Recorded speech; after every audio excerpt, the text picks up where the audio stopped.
bendito Dios. Damos gracias al Señor esta mañana por estar en sus hogares. Damos gracias al Señor, hermanos, por tenernos con vida aún. Aleluya, bendito Dios. Damos gracias al Señor, hermanos, y pedimos por todos aquellos que están en los hospitales, por todos aquellos que están en sus casas. Hay muchos hermanos padeciendo en sus casas.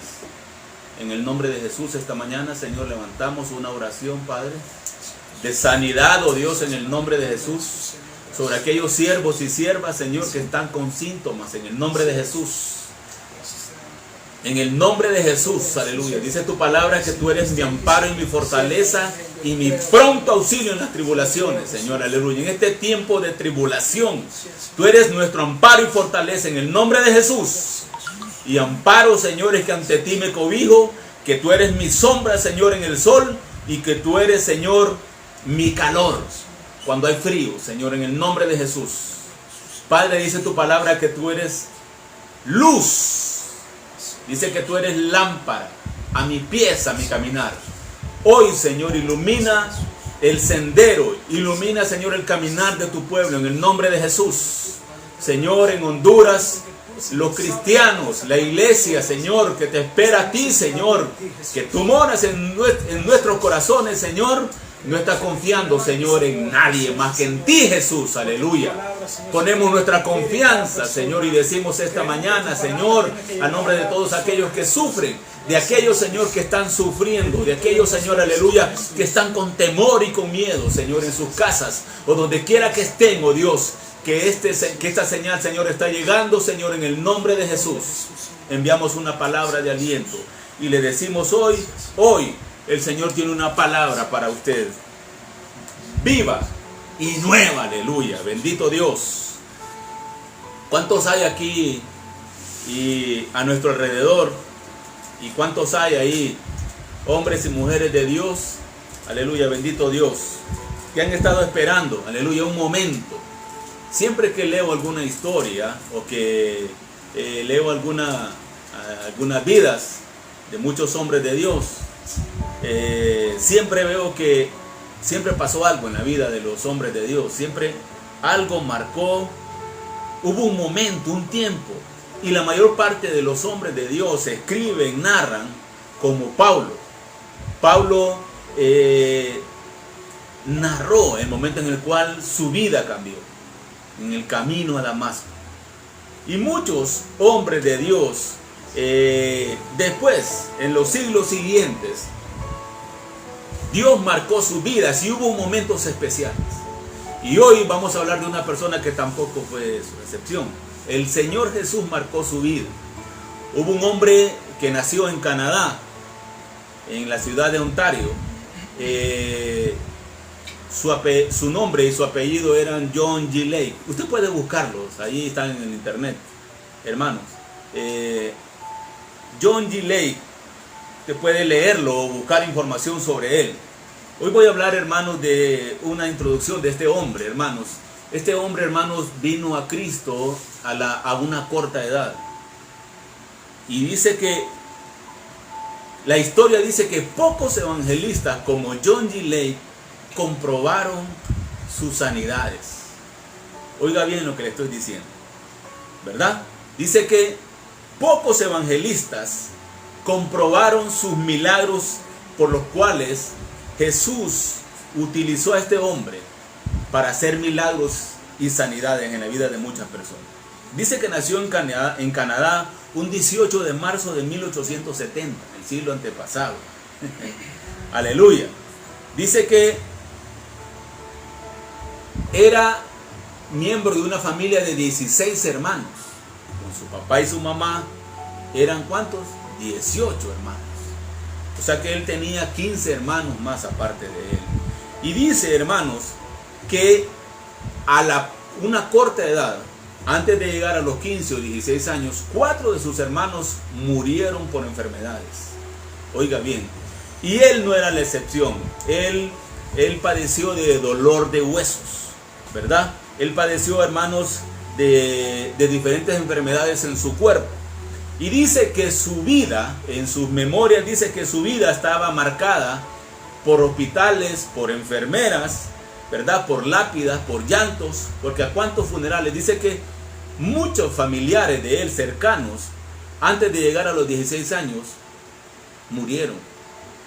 O sea que él, su vida estaba rodeada de enfermedades, de muerte, de aflicciones, ¿verdad?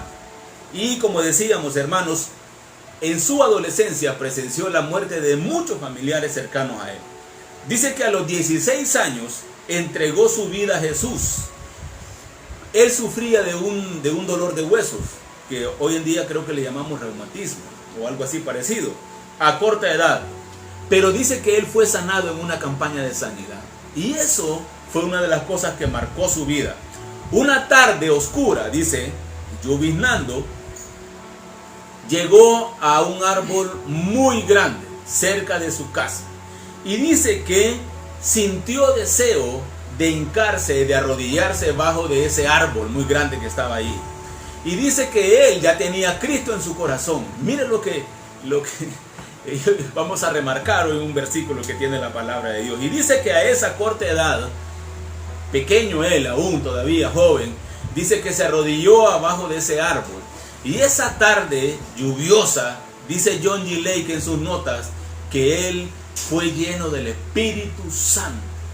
Él ya tenía a Cristo en su corazón, pero dice que él esa tarde fue lleno del Espíritu Santo, arrodillado allí bajo de ese árbol.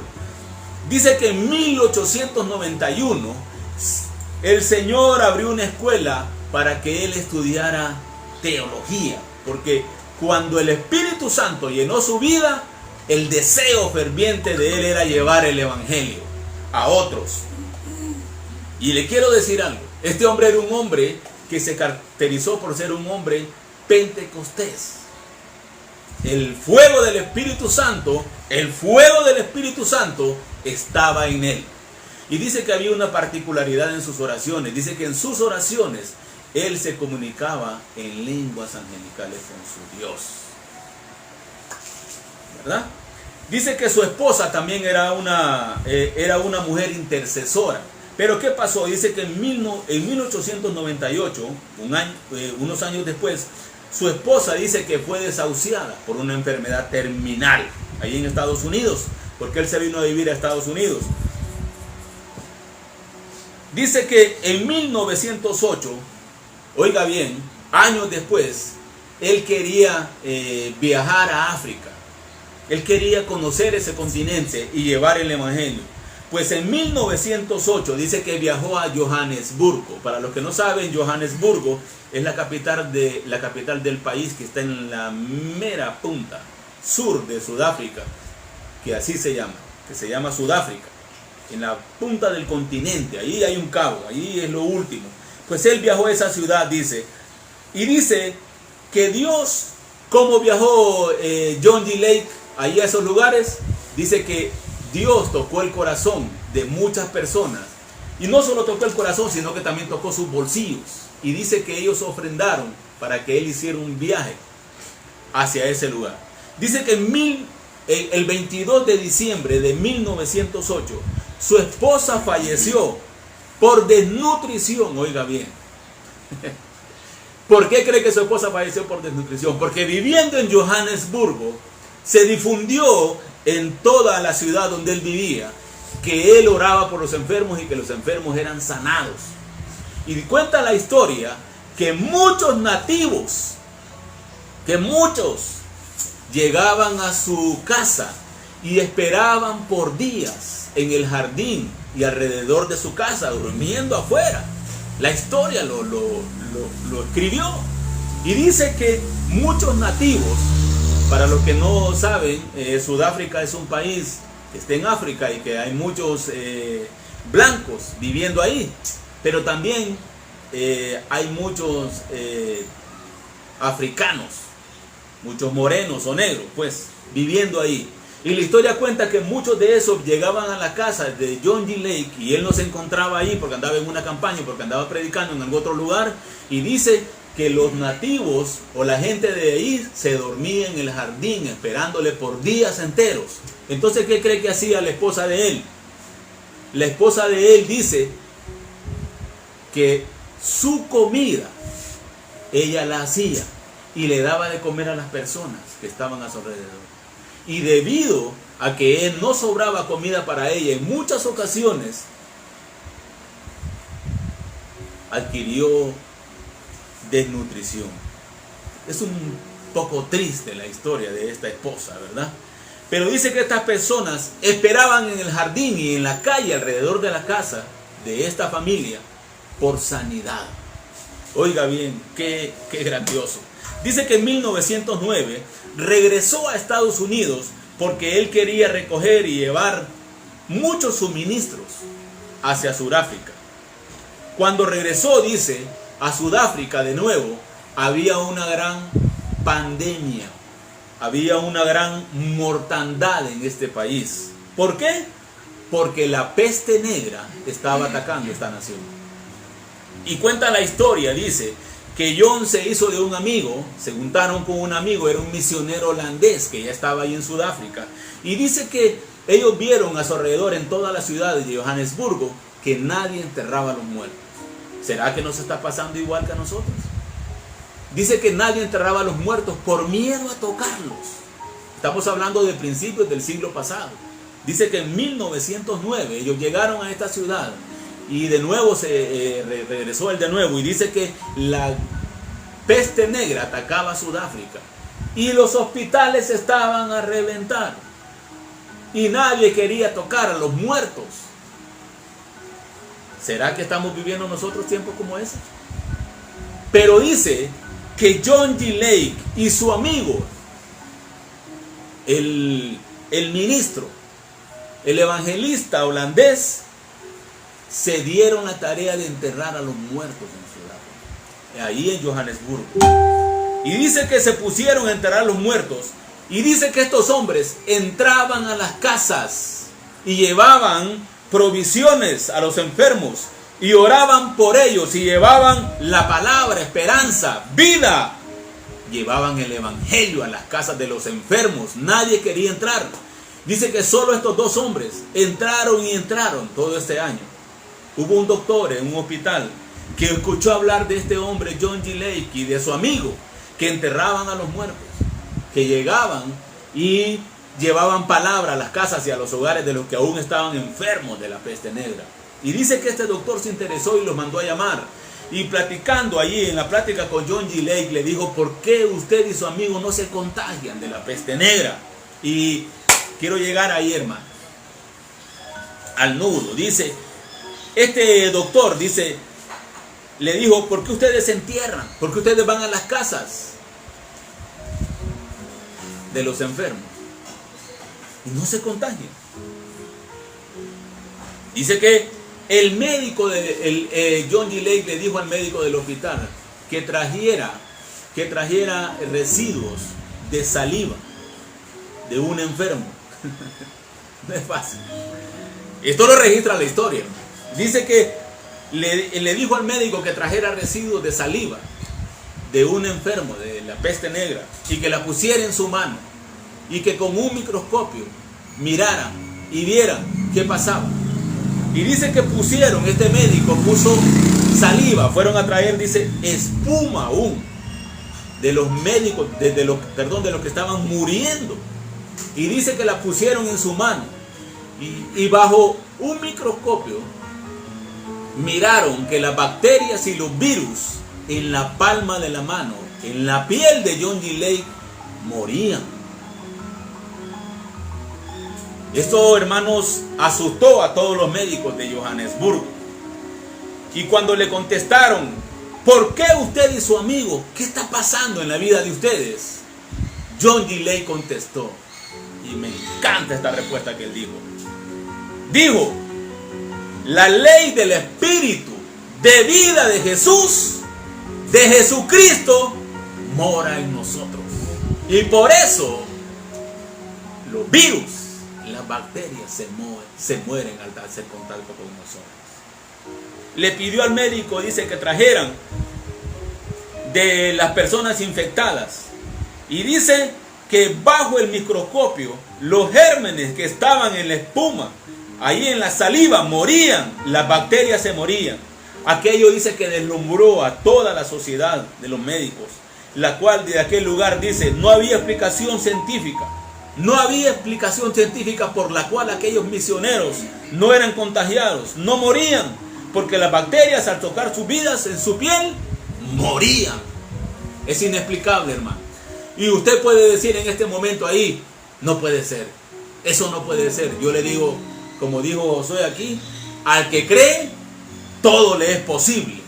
Yo voy a invitarles, hermanos, esta mañana yo le digo a usted que está ahí, ¿ha perdido usted su fe? ¿Usted cree, hermanos, que este coronavirus nos va a matar? Ponga su fe en Cristo Jesús. ¿Hay algún hospital donde usted pueda acudir y decir, en ese hospital me van a sanar? No hay. ¿Hay una cura que usted pudiera comprar en la farmacia para decirle? No hay. ¿En qué está puesta su fe? Aleluya, bendito Dios. Yo quiero invitarles para que vayamos a Romanos. A Romanos, capítulo 8, vamos a leer del versículo 1 y 2. Escuche lo que John G. Lake le contestó a aquel médico. Dice, Romanos capítulo 8, del 1 al 2, dice, ahora pues, ninguna condenación hay para los que están en Cristo Jesús. Porque la ley del Espíritu de vida en Cristo Jesús, pues vamos a repetir esa parte del 2. Porque la ley del Espíritu de vida que está en Cristo Jesús me ha librado de la ley del pecado y de la muerte. Esa era la esperanza de John G. Lake. Y ahí en ese versículo, hermanos, él amparaba su fe, él anclaba su fe. En nuestra vida, dice, operan, hermanos que están escuchándome, dos leyes. Dice, la ley de la vida y la ley de la muerte. Aleluya. Dos leyes operan en la vida misma del hombre. Yo le digo hoy, ¿cuál ley opera en usted y en mí hoy? ¿Qué ley es la que predomina? Dice que en momentos difíciles de pandemia, ¿a quién acudimos nosotros? Salmo 91:9 dice, ¿cómo dice Salmo 91:9? Apuesto a Jehová que es mi esperanza y al Altísimo por su habitación. Gracias. ¿Cómo dice? Porque ha puesto. Dice, el que habita al abrigo del Altísimo morará bajo la sombra del Omnipotente. El versículo 1. Está hablando del que habita al abrigo del Altísimo. Y yo le digo en el versículo 9 del Salmo 91, dice, porque ha puesto a Jehová que esperanza y a su Altísimo por su habitación. Al Elión. Al que es y fue y será por los siglos de los siglos, al principio y fin. Aleluya, bendito Dios. Dice, al que usted ha puesto, al que es el principio de todo. Aleluya, bendito Dios. Al Altísimo por tu habitación. Y Pablo nos dice en Romanos, en el capítulo 6, vamos a ver el capítulo 6, en el versículo 1, dice, ¿qué pues diremos? ¿Perseveraremos en el pecado para que abunde la gracia? ¿Qué dice Pablo? ¿Qué pues diremos? ¿Perseveraremos en el pecado para que la gracia abunde en nosotros? La respuesta del escritor, del apóstol, es contundente y cortante. Dice, de ninguna manera. Yo le pondría ahí un no. Porque ya usted y yo somos y hemos sido sellados por medio del Espíritu Santo. Porque dice ahora, ninguna condenación hay para los que están en Cristo Jesús. Los que caminan y andan conforme al Espíritu, no conforme a los deseos de la carne. No es que yo no voy a tener una lucha con la carne. Y eso lo vamos a ver un poco más adelante. Dice que la respuesta de Pablo es contundente. Por eso hablábamos, hermanos, de hombres y mujeres, de pan y agua. Nos decía el Señor al principio, allá comenzando hace unos meses atrás. Permanecemos los hombres y mujeres que creemos en el ayuno, que creemos y andamos en las escrituras, en la oración, y no solo en eso, que su vida es una vida que dice mucho a las personas de afuera. Yo no puedo ser una cosa en mi casa y otra cosa afuera. Tengo que ser, como dice Pablo, de ninguna manera. Tiene que haber una respuesta y un contundente, rotundo no en su vida al pecado. Dice, hombres y mujeres de pan y agua. Como John, el que estábamos hablando. Como John, hermanos, permaneció en momentos difíciles, en momentos de pandemia, dice, él puso al Altísimo por su habitación. Romanos 8:11, me encanta. Romanos 8:11 dice, y si el espíritu de aquel que resucitó a Jesús de entre los muertos mora en ustedes, el que resucitó a Cristo, que de entre los muertos también le dará vida a sus cuerpos mortales, mediante su Espíritu Santo que mora en ustedes. Hermanos, por eso la respuesta contundente de John G. Lake ante aquel médico fue: la ley de vida mora en mí, por eso no me he contagiado. Aleluya, bendito Dios. Dice en Romanos 8:11, porque el Espíritu le levanta, porque el Espíritu dice que le levantó de los muertos. Vamos a leerlo, el 8:11 dice, y el Espíritu de aquel que resucitó de entre los muertos mora en ustedes. Su fe vivificada, su espíritu y su alma, su carácter. Oiga bien, dice que le dará vida. ¿Vida a qué? A su vida, a su alma, a su espíritu, a su carácter, su confianza, su actitud, su entusiasmo, su pasión. No desmayará en las cosas. Aleluya, bendito Dios. Y voy a ir al capítulo 28 de Hechos, cuando al 27, antes de comenzar, en los últimos versículos del capítulo 27, Pablo le dice a aquellos hombres en la nave, porque hoy mismo, esta madrugada, estuvo el ángel de Jehová conmigo y me dijo, Pablo, es necesario que comparezcas allá en Roma, ante el César. Él es el principio y el último. Aleluya, bendito Dios. Antes de él no hay nadie, después de él no hay nadie. Aleluya, él conoce todo. Él sabía que Pablo iba a compadecer. Ahora yo le digo, él sabe su futuro. Aleluya, bendito Dios. Dice, por eso, hermanos, es que nuestra fe no tiene que desmayar. Nuestra fe tiene que estar en él siempre. Aleluya, bendito Dios. Esta vida, hermanos, de este hombre, usted puede leer mucho o escuchar mucho de la historia de John G. Lake, y su vida está llena de sanidades y de milagros. Bendito Dios. En Marcos, en el capítulo 16 de Marcos, dice, y estas señales seguirán a los que creen. En mi nombre echarán fuera demonios. A los que creen en el nombre de Jesucristo echarán fuera demonios. Reprendemos a los demonios en el nombre de Jesús. Las fuerzas del mal en el nombre de Jesús. Dice, sobre los enfermos pondrán las manos y sanarán. No está diciendo que juguemos. No está diciendo, hermanos, que yo vaya y juegue y comience, hermanos, a jugar. El Espíritu Santo, hermanos, es una persona. No está diciendo que yo juegue con el poder que Dios ha depositado en mi vida, o que yo haga del poder que Dios ha puesto en mi vida, o de los dones que Dios ha puesto, cualquier cosa, hermano. No está diciendo eso. No está diciendo tampoco que tentemos a Jesús, y lo podemos ver en la tentación, en los sinópticos. Lo podemos ver ahí, hermano, que el mismo Jesús, cuando el diablo lo tentó, hermano, siempre puso la palabra y le dijo, no tentarás al Señor tu Dios. No podemos, hermanos, tampoco ir y exponernos. No está diciendo esto tampoco. ¿Qué nos está diciendo entonces? ¿Qué nos está diciendo entonces? En Hechos capítulo 28, ahí lo que predicábamos hace unos días atrás, Pablo dice, hermanos, que él estaba recogiendo leña para encender al fuego. ¿Qué estaba haciendo Pablo?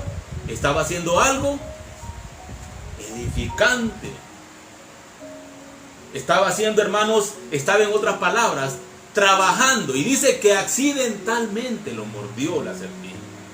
Accidentalmente, ¿verdad? Dice que lo mordió. Fue picado accidentalmente, dice. Eso está diciendo de Pablo. No está diciendo que yo voy a andar buscando. ¿Cuál era el trabajo de John G. Lake? Él miraba que nadie enterraba a los muertos. Y si nadie enterraba a los muertos, hermanos, iba a ser peor la contaminación. Entonces él y su amigo, hermanos evangelistas, se pusieron a hacer el trabajo. Pero no andaban, hermanos, presumiendo. No es por presumir el poder del Espíritu Santo. Tenga cuidado, hermanos, lo que usted mira, lo que usted escucha. Tenga cuidado, hermanos, porque el diablo se viste de oveja. Aleluya, bendito Dios. Y a veces, hermanos, nos ponemos y decimos, somos seres humanos. Sirviendo. Está hablando que si usted, hermano, si sirviendo, si por hacer mi trabajo, si está llevando la comida a su casa, eso está diciendo ahí, haciendo hermenéutica. Si está trabajando, si está apoyando el ministerio o haciendo algo que tiene que hacer, hermanos, etcétera. Póngale usted ahí lo que usted quiera, hermanos, que está haciendo, que no sale por salir o por andar vagando, hermanos. Si usted, hermanos, se contagia del COVID-19, ¿qué va a pasar? ¿Qué va a pasar entonces? O si una gota de saliva, hermanos, cae en nuestro cuerpo, ¿qué va a pasar? La ley de la muerte no está sobre nosotros, sino que la ley de la vida, aleluya, bendito Dios.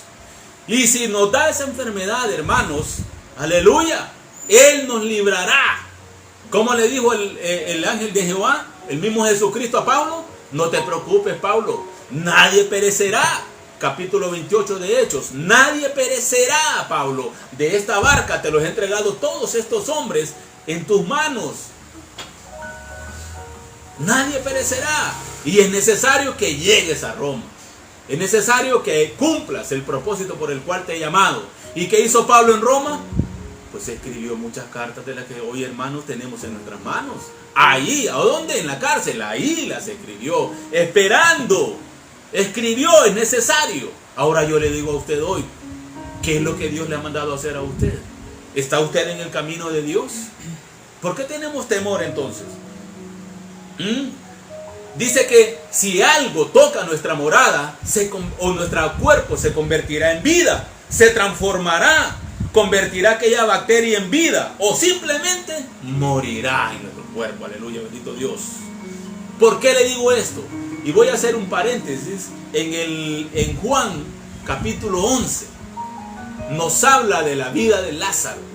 Ahí, hermanos, nos dice que Lázaro tenía 3 días de haber muerto. Yo quiero, no soy médico, hermanos, pero quiero entrar un poquito en la vida en ese momento que está pasando ahí. A los 3 días, hermanos, de muerto, el cuerpo humano ya está descomponiéndose. En otras palabras, hermanos, somos más líquidos a los 3 días que otra cosa. Todo lo que había de vida ya ha muerto. Y la carne ya está pudriéndose. Ya hay despide mal olor, porque las bacterias están muertas. Porque no hay circulación de sangre. Y como no hay circulación de sangre, no hay nadie que lleve oxígeno a los pulmones. Y como no hay oxígeno a los pulmones, entonces nuestro cerebro se muere. Porque no hay sangre. Y la sangre es la vida del cuerpo. Es la que lleva el oxígeno, es la que lleva los nutrientes a cada parte del cuerpo. Aleluya, bendito Dios. Ello es lo que sucede en nuestra vida. Pero ¿qué pasa con Lázaro? Dice que al 3er día Jesús llega y le dice: mi hermano ya está muerto y tiene 3 días de muerto. En otras palabras, el cuerpo de Lázaro ya estaba descomponiéndose. Ya era más agua que otra cosa el cuerpo de Lázaro. Aleluya, bendito Dios. Y Jesús le dice: Lázaro, sal, ven fuera. ¿Qué pasó en ese momento? No sé dónde estaba el espíritu, no sé dónde estaba el alma. En ese momento, hermanos, con las palabras de Jesús, lo llama. Me imagino, hermano, que muchas personas que estaban ahí le dicen aquella palabra, hermano, que siempre le hemos dicho, que ahí se acuñó esa palabra, hermano, cuando Jesús la dijo, que Jesús dijo: solo duerme, cumiterio, el Lázaro solo está durmiendo. Entonces la hermana le dice: sí, yo sé que está durmiendo y que va a resucitar en el día postero. Pero no, Jesús le dice: Él es la vida eterna. Y Lázaro, hermano, vamos al cuerpo de Lázaro. ¿Qué está sucediendo en el cuerpo de Lázaro mientras Jesús lo llama? Las bacterias están cobrando, el cuerpo de Lázaro, hermanos. Y las bacterias que estaban ahí muriendo o pudriendo el cuerpo de Lázaro comienzan a morir. Y de nuevo, hermanos, el corazón, me imagino yo, hermanos, el corazón vuelve a palpitar, hermanos, y comienza aquella sangre que ya estaba coagulada o que no había sangre, hermanos, comienza a circular y a llevar oxígeno a los pulmones, a llevar oxígeno al cerebro, hermanos, y comienza, hermanos, cada tejido a tomar vida de nuevo, hermanos. Eso es algo que nadie lo puede explicar. Como lo decía el doctor para John G. Lake, es inexplicable que las bacterias se mueran en su mano. ¿Y qué pasó ese día, hermanos? Lázaro salió. Es algo inexplicable. Y está ahí narrado en la Biblia. Dice que tenía 3 días de muerto. Las células estaban muertas. Ya no circulaba más sangre. Sus pulmones parados. Y estaba duro y muerto. Todo el cuerpo, las células y la sangre de Lázaro volvió a la vida. Aleluya, bendito Dios.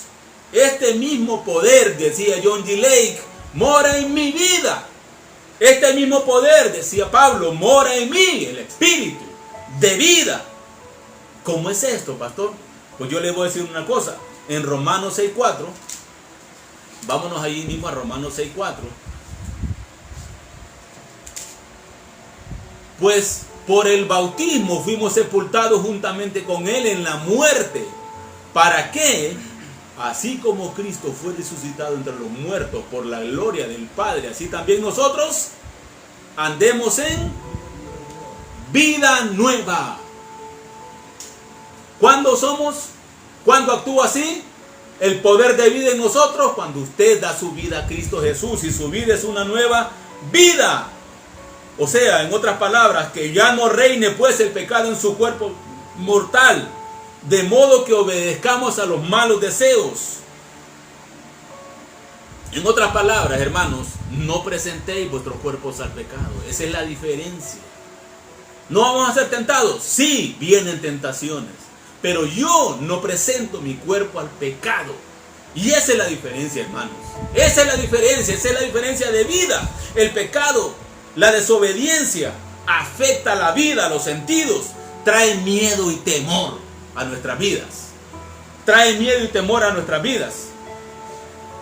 ¿Qué pasó con Adán y Eva en el jardín del Edén? ¿Por qué se escondieron? Porque la ley del pecado estaba tomando sus vidas. Aleluya, bendito Dios. Es tiempo, hermanos, de decidirse. Ya no presentemos nuestros miembros libremente al pecado. Ya no presentemos nuestra boca, hermanos, al pecado. Ya no presentemos, hermanos, nuestro cuerpo al pecado. Primer lugar, primer principio, creer. Y segundo principio, ser lleno del Espíritu Santo. Lleno del Espíritu Santo. ¿Cómo me lleno del Espíritu Santo, hermano? ¿Cómo me lleno? Orando, ayunando. Para los que no creen en el ayuno, hermanos, yo lo invito. Yo lo invito. Una cosa, hermanos, es que escuchemos de otros, y otra cosa es que nosotros tengamos la experiencia. Cuando usted tiene la experiencia, hermano, cuando usted le ha tocado la muerte, la puerta, hermanos, y usted dice, ¿qué hago, Señor? Y hay una palabra que llena su vida, hermanos, es diferente. Podemos hablar con convicción.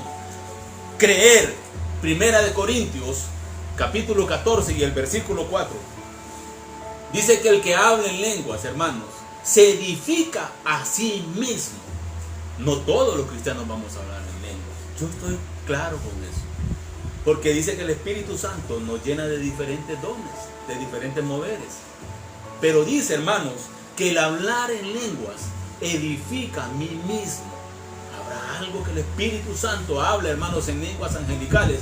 No estoy hablando para los que creen también que solo fueron lenguas de idiomas en el capítulo 2 del libro de Hechos. Estoy hablándoles, hermanos, que hay lenguas angelicales, aleluya, bendito Dios, en lo cual dice que nuestro espíritu habla misterio con Dios. Dice, esas lenguas, hermanos, en oración, en mi aposento, en el monte, en el ayuno donde usted se retira. Yo le voy a decir algo, hermanos, si usted ha escuchado cosas de otras personas, hermanos, tenga su propia experiencia. Hermanos, es bonito, hermanos, sentir que hay una palabra viva que el Espíritu Santo se la dio a usted. Hay cosas, hermanos, que el Espíritu Santo va a tratar con nuestras vidas, Él personalmente, aleluya, bendito Dios. ¿Cuál era, hermanos, el común denominador en Johannesburgo en el 1909? Todo el mundo moría, hermanos, de la pandemia, de la epidemia, de la peste negra. Pero ¿qué pasaba en la vida de aquel hombre que creyó, que se aferró en Cristo Jesús? Pasaba diferente. Efesios 5:18, hermanos, ya vamos a terminar.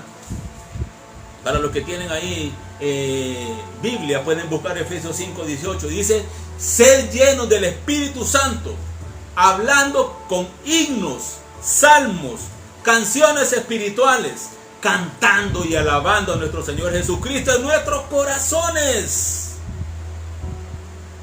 sometiéndose unos a otros en temor de Cristo. ¿Qué hacemos los que somos llenos del Espíritu Santo? Alabamos al Señor, cantamos himnos. ¿Qué pasa con nuestra boca? Nuestra boca tiene que cambiar. ¿Qué pasa con mi pensamiento? Tiene que cambiar, ya no pienso igual que antes. Y si cambia mi boca y mi pensamiento, cambian mis acciones. No puedo esconder nada. No puedo tener dos vidas. Porque mi pensamiento lo gobierna el espíritu de vida. Dice, con himnos y salmos. Bendito Dios. Canciones espirituales. ¿Qué más? Cantando, alabando al Señor en sus corazones. Sometiéndose unos a otros en el temor de Jesús. Ahí hay un principio, hermanos, de la alabanza y la adoración. Y es que primero, hermanos, antes de ser pastor, somos adoradores. Dice que fuimos creados para alabanza de su gloria.